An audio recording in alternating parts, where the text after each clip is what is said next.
welcome to episode 28 of Bibliophile series. As stated in the previous episode, this one we are going to talk about the same issue. It is just that the arguments that will be presented in this one are going to be slightly different than the last one, where both the presidential nominees were being attacked. This time, one will be favored over the other. It's written by Jennifer Rubin. It's from the same media outlet, Washington Post, from where the earlier article is.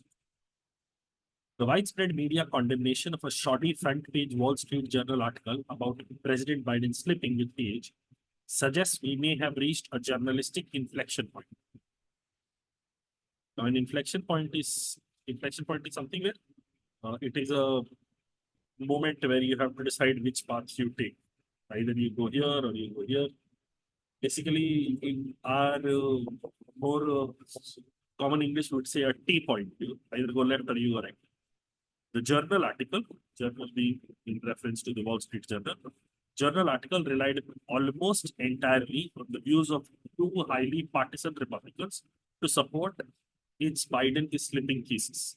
Pay attention. If you remember the last article, there 45 lawmakers had been talked of. Here, they are narrowing it down to two because the argument they want to make is the article was not trustworthy.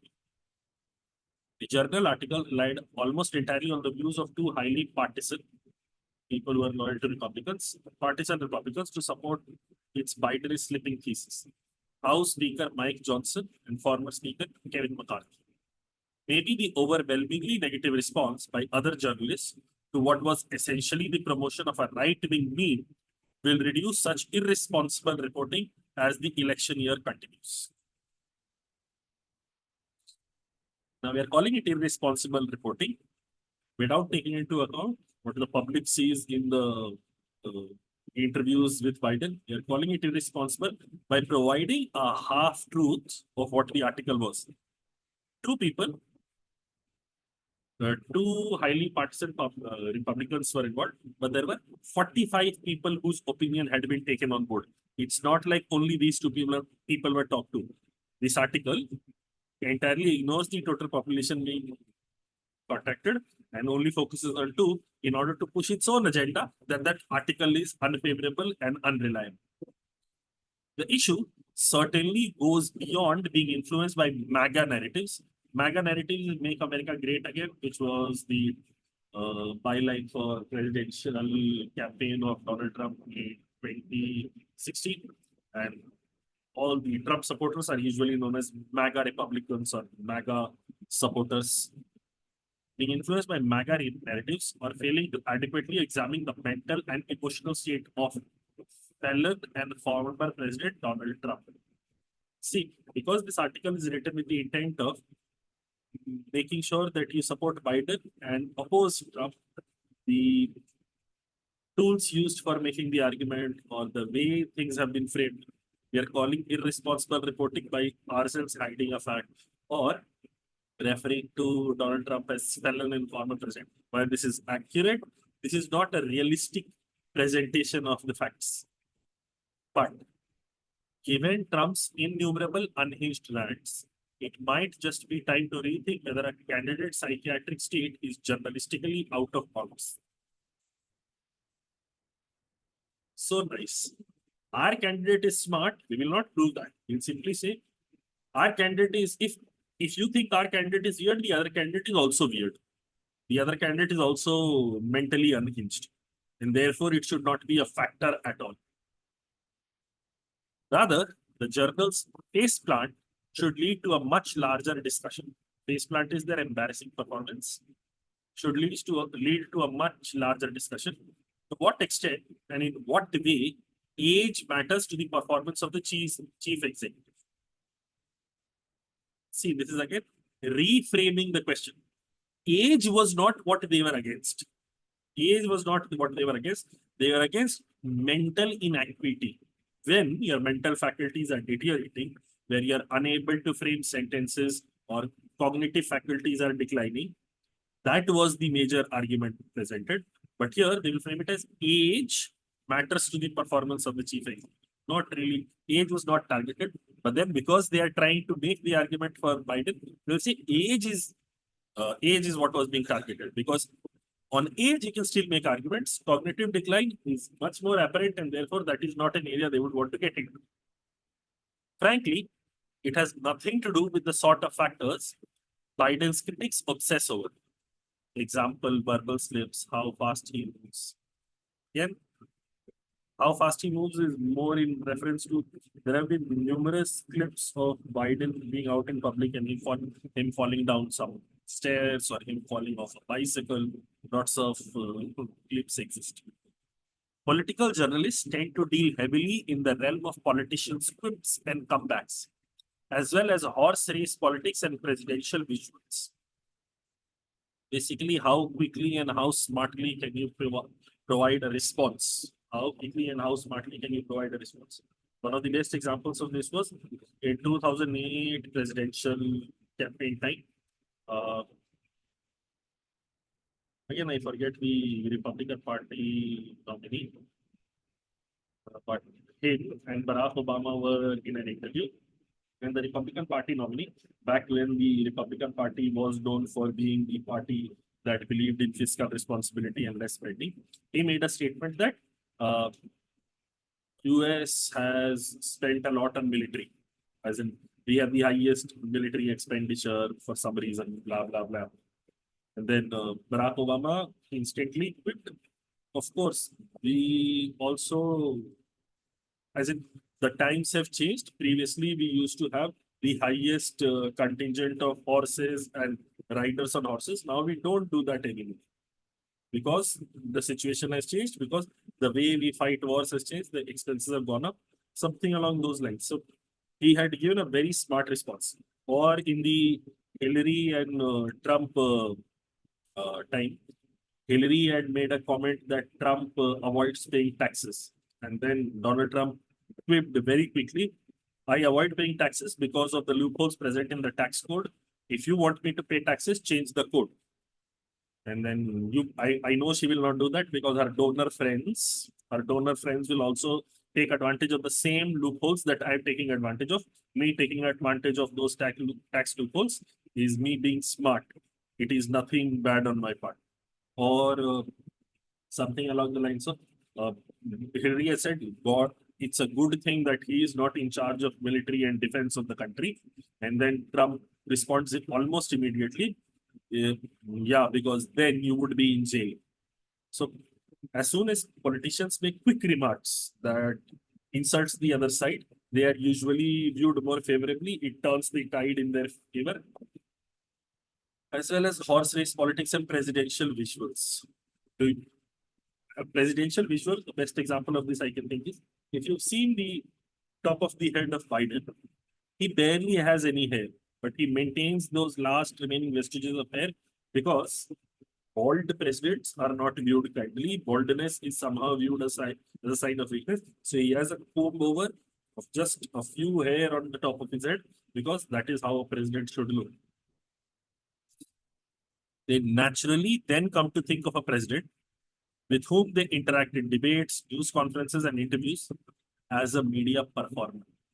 The author here is making the argument political journalists tend to view politicians in a certain way, and then they come to believe that these politicians are media performers, not necessarily the head of the state.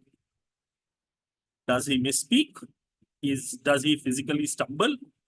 Focusing on such relatively superficial subjects has come to define political journalism. Pay attention. Does he misspeak? Or does he physically stumble? People don't really have an objection at this point. What people have an objection to, or what the people are afraid of, if a person with reduced mental faculties is in the most important office in the country, the decisions that he ends up taking might also be compromised. The decisions that he ends up taking might also be not in line with what the people want. That is a problem. But then, if you limit it to, does he stumble? Does he misspeak? Focusing on such relatively superficial subjects has come to define political journalism. It is easier to attack focusing on such superficial subjects rather than the implication of this. Additionally, what this also means is understanding. I feel very strongly on this issue. A, does he stumble? Does he misspeak? Basically, you're saying, The best representative for leading the nation is somebody who has these glaring gaps in thought, and that is the person that you can, as in, that is the person that should become the president. That argumentation is very, very weird. But let's stop for a moment. A president's gait, style of walking, verbal tics, and minor recall errors. Minor recall errors would be if it were made once or twice. But then, if majority of the time you don't speak to the media, and on the few occasions that you do speak to the media, you end up making gaffes. They are not minor errors.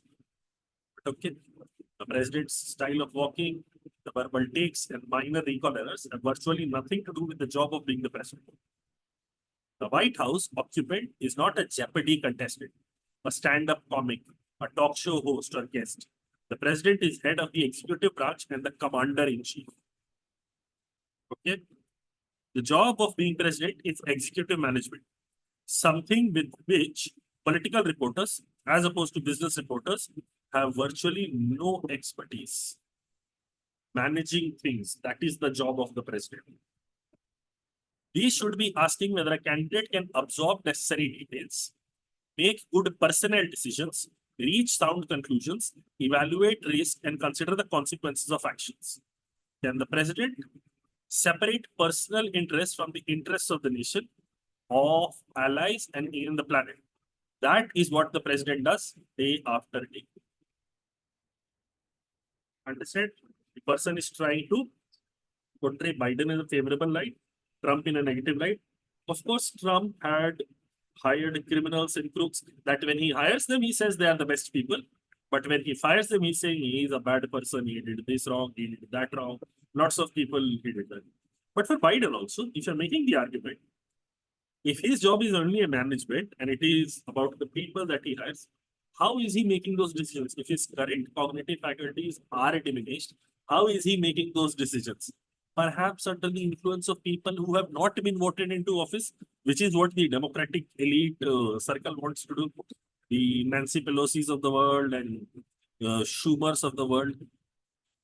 What they want is the control to remain in the Democratic Party, him being the figurehead, and then other people making decisions. Then the other people have not officially been granted that position by the population. If you're the president, you should be making those calls by yourself, not necessarily. You can take advice of other people, but if the entire decision comes down to a committee, then your role is anyway diminished. I'm arguing against the author here, but then the argument author is making, because my role is only management, not necessarily doing everything myself. As long as I have good people around me, it works. Next, and we do not need to be armchair psychiatrists to evaluate that sort of presidential fitness. As I have written, Trump's closest colleagues tell us that he is willfully ignorant, cannot grasp basic concepts, cannot absorb written material. Yeah. See, the focus here is not on, see, our guy does so much. Our guy does so well. Our guy is so brilliant. The argument is, see, Trump has done this bad. The people around him are also saying Trump is stupid. People, he cannot grasp basic concepts. People around Biden are also making the same statements. The argument is not strong, but the intent with which the argument has been presented is this. As for his hiring decisions, by his own admission, he has hired a slew of dumb or incompetent people. This is a very, very common refrain with Trump. When he hires people, he says they are the best people, they are the smartest people. And then when they take a decision against him, he was sold, he's a sellout, he is here to betray us, he's against America. All those sorts of fun things he says about it. He gloms on to ridiculous quack theories, gloms on his lends credence to or espouses or spreads. He gloms on to ridiculous quack theories, unsubstantiated conspiracy theories, and he channels the ideas and rhetoric of America's enemies and historical villains. Hopefully, one of these best quack theories that you would be aware of is when coronavirus had come around and he said in a meeting, in a press conference, randomly said, we are currently exploring the possibility of injecting disinfectant directly into the veins of people. And that is so stupid. Disinfectant directly into the veins of people so that coronavirus gets cured. It's absolutely nonsense. But he made that statement in public, and then you had MAGA supporters saying, yeah, this is right. It is very much in line with what happened in India at that time as well. If we beat our plates and cutlery with spoons, the sound impact will be such that coronavirus will go away. Absolute nonsense. What happens? And he channels the ideas and rhetoric of America's enemies and historical villains. Whatever narrative fits his purpose, whatever narrative he uh, he finds value in, he'll latch on to that, regardless of whether it is against America or for America, as long as it benefits him. Okay. Trump cannot keep national secrets or understand that they are not his national secrets. There is a separate case on this issue going on. Trump very smartly said, I declassified them while I was in office by simply thinking about them. By not issuing an order, by not putting it down in writing, but by simply thinking about them. He is incapable of grasping the values and ethos of military service. Because he's so susceptible to flattery and so thin-skinned, he gets offended quite easily. Thin-skinned means getting offended quite easily. He cannot tell friend from foe. And as his former national security advisor, John Bolton, put it, Trump really cares only about retribution for himself, and it will consume much of a second term. John Bolton, former national security advisor to George W. Bush, he was the one who backed the idea of going into Iraq and going into Afghanistan, and then weapons of. Basically, he is known as the staunchest supporter of the industrial military complex. In many respects, he's a war criminal, but okay. And then he also served under President Trump, and he made a statement about Trump.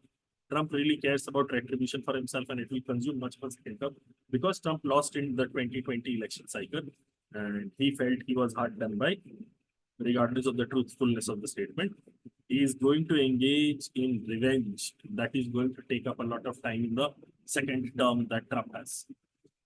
Part and parcel of good decision making is impulse control.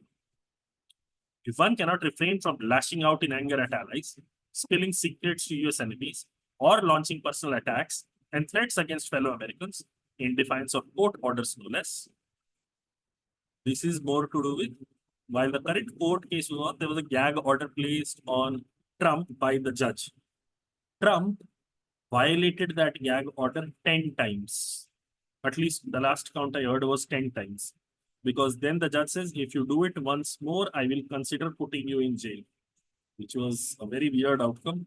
He's already violated, because any other normal person, any other non-rich person, non-famous person, if they had violated the gag order, even once, they would be put in jail. But he had a long rope of doing it 10 times, and then I will consider putting you in jail. Okay. In defiance of court orders, no less. One cannot be entrusted with the immense responsibility of the presidency. There might also be something seriously wrong with you. And this is directly aimed at Trump. There might also be something seriously wrong with you, but that is besides the point. Moreover, we know how Trump's decision making turned out. He downplayed the coronavirus, and hundreds of thousands of Americans died unnecessarily. He concocted the big lie that the 2020 elections were rigged, and, unable to admit losing, incited a riot at the US Capitol.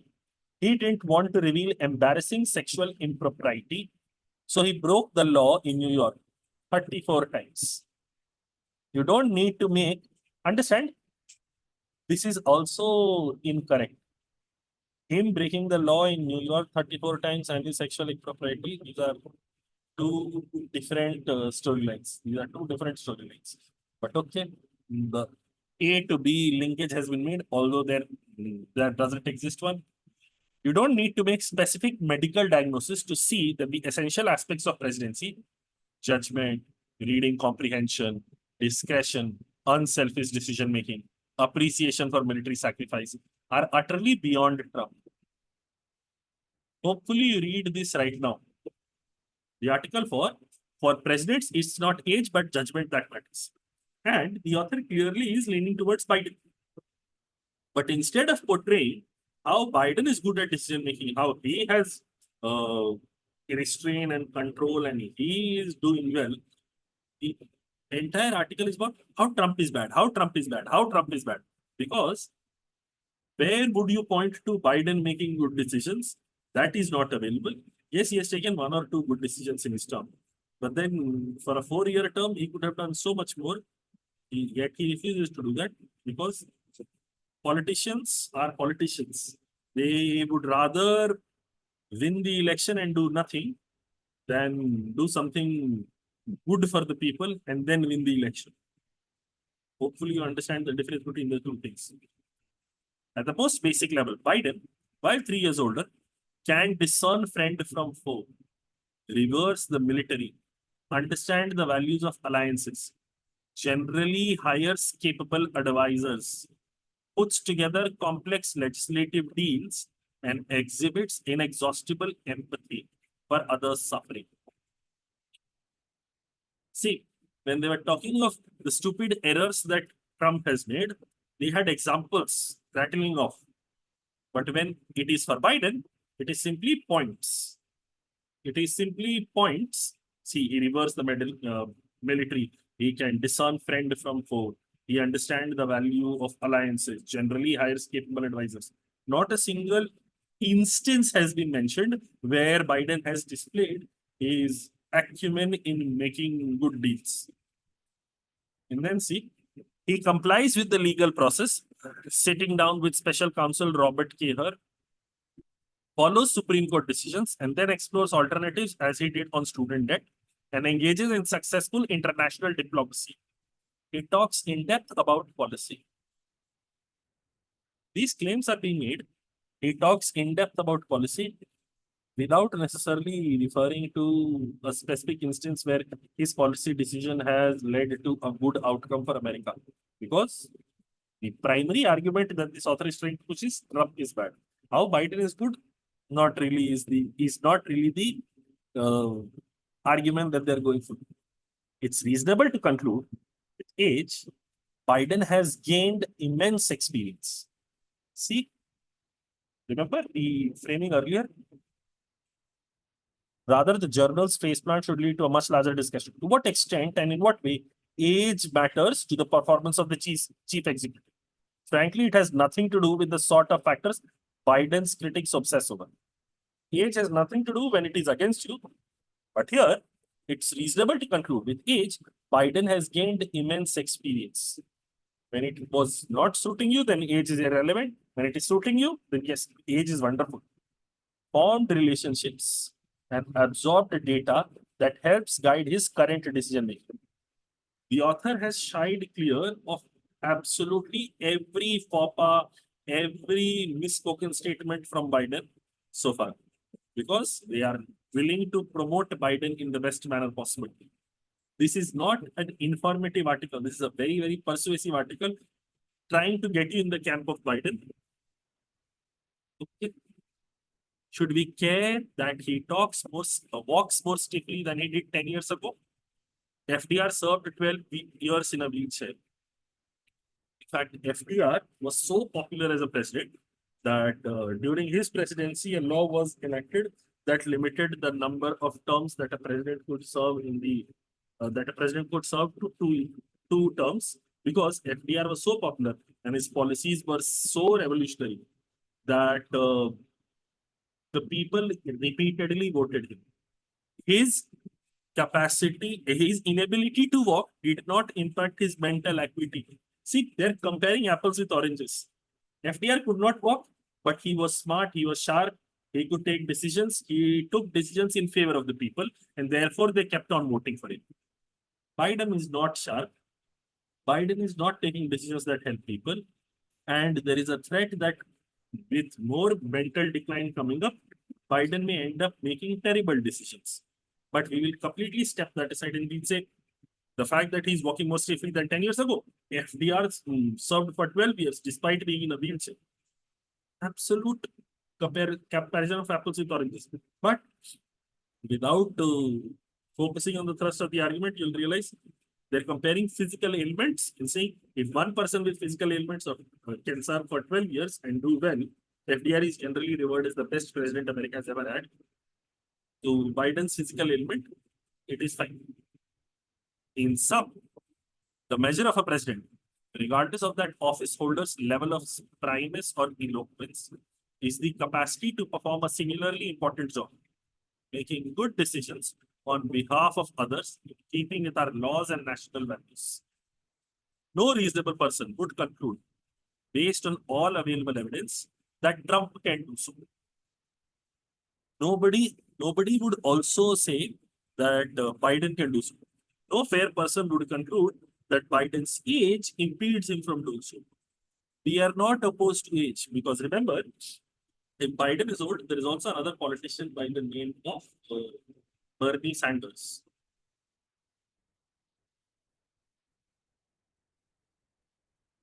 There's also another politician by the name of Bernie Sanders. Back when Bernie Sanders was contesting the primary elections with Hillary Clinton in 2016, he was early 70s, 71, 72. And the entire narrative was he's too old. What if he dies while he's in office? What if there is a heart attack? There is some drama. He should not be given the reins of the country. Because the media did not want Bernie Sanders to come in. He is the most progressive, successful progressive politician in US and has the greatest loyal fan base.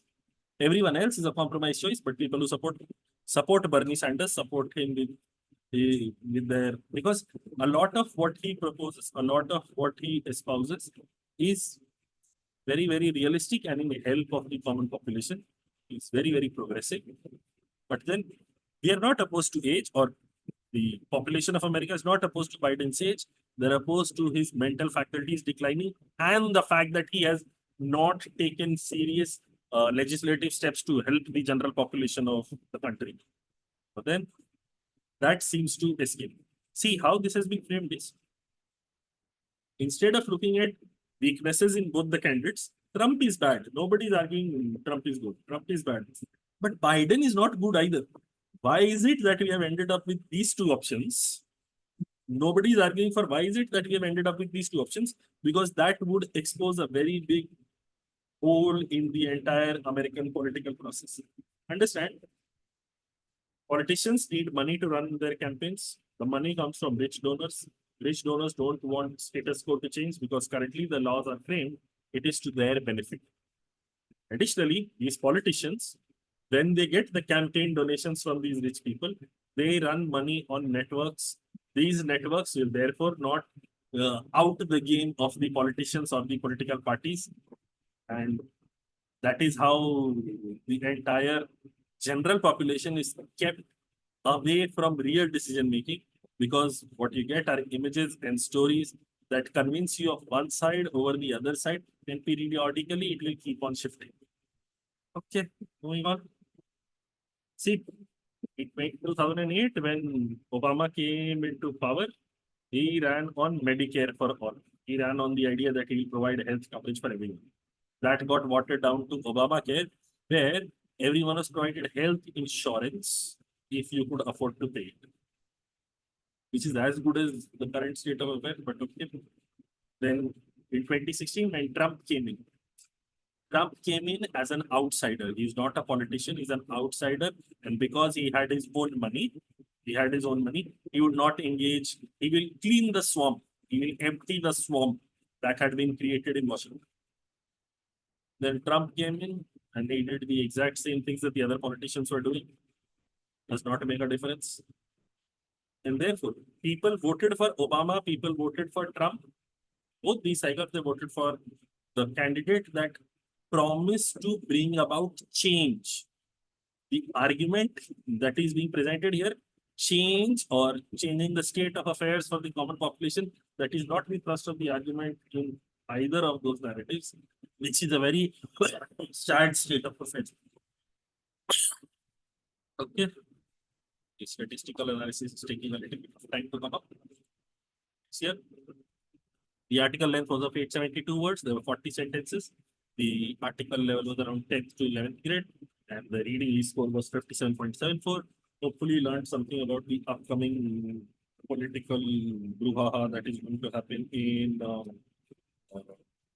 US, and that will be all for this article. Hopefully, you like this time.